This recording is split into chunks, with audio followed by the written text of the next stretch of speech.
Assunto de agora, pessoal, contratos de benfeitorias. Muito cuidado com estes contratos mal elaborados para não ser pego de calça curta no futuro, né? Um caso interessante julgado recentemente pelo STJ decidiu indenizar o arrendatário pelas benfeitorias realizadas na fazenda. Ele conseguiu na justiça o direito de permanecer na propriedade até ser totalmente indenizado. As informações aqui na tela.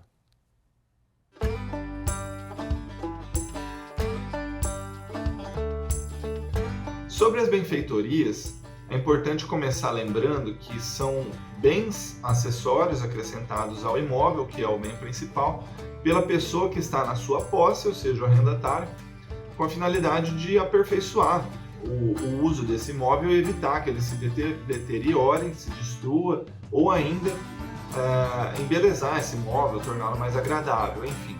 E aí, nesse mesmo sentido, é que os livros de direito agrário também ressaltam que as obras ou despesas que se fazem no imóvel rural por aquele que exerce a atividade agrária merecem um tratamento especial e, havendo melhoramentos na propriedade alheia, se pressupõe que esses gastos são dignos de ressarcimento, né? Onde o direito de retenção, de permanecer com a propriedade, constitui uma exceção necessária para evitar injustiças, como o chamado enriquecimento ilícito.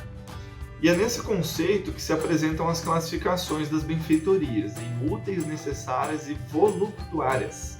Vamos lá. As benfeitorias úteis são aquelas que aumentam ou facilitam o uso do imóvel, tornando mais útil, como a instalação de cercas, como também as porteiras, mata-burros e outras facilidades.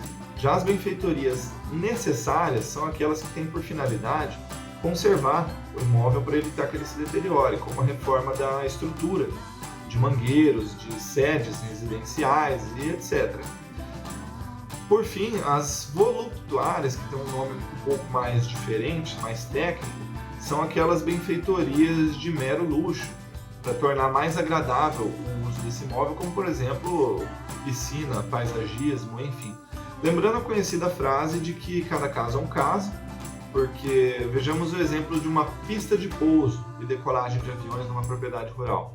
Ela pode ser considerada voluptuária em alguns casos, mas pode ser considerada também uma benfeitoria útil em outros casos, como no Pantanal, onde os acessos às propriedades rurais são difíceis. Então, o Estatuto da Terra, que é a legislação responsável pelos contratos agrários, no artigo 95, inciso 8, ele determina que o arrendatário, ao fim do contrato, tem direito às benfeitorias, à indenização pelas benfeitorias necessárias e úteis, somente indenizadas as voluptuárias quando forem autorizadas pelo proprietário.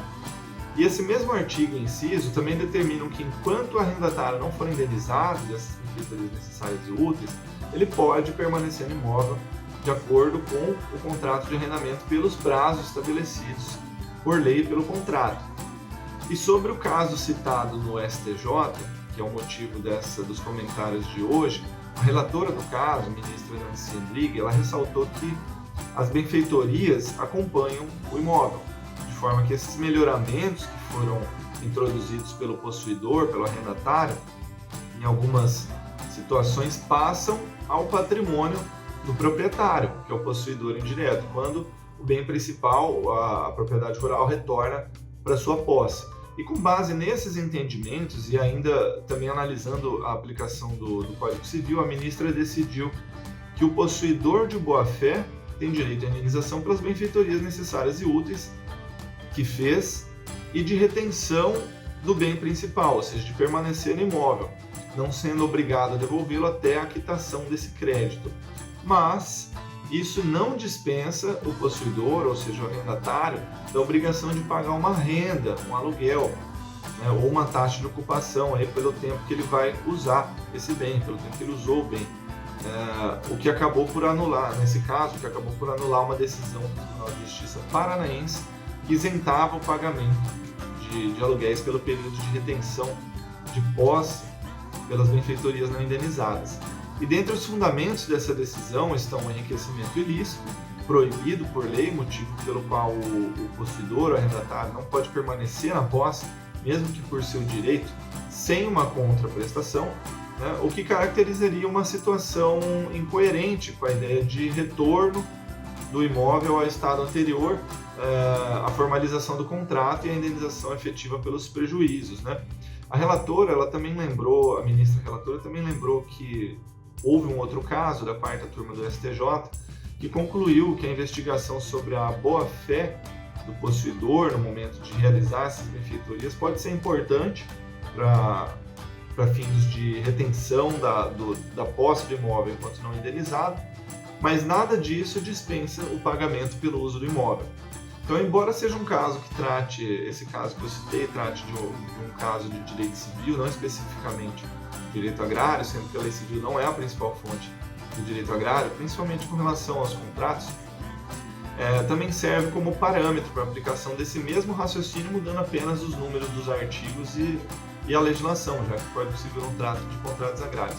Então, por fim, fica um alerta aos arrendadores, aos arrendatários, para que elaborem com muita clareza as cláusulas contratuais, principalmente essas que estão relacionadas às benfeitorias, para que seja possível manter uma boa relação entre as partes, combinando no contrato como, quando deverão ser feitas essas benfeitorias e quais são elas.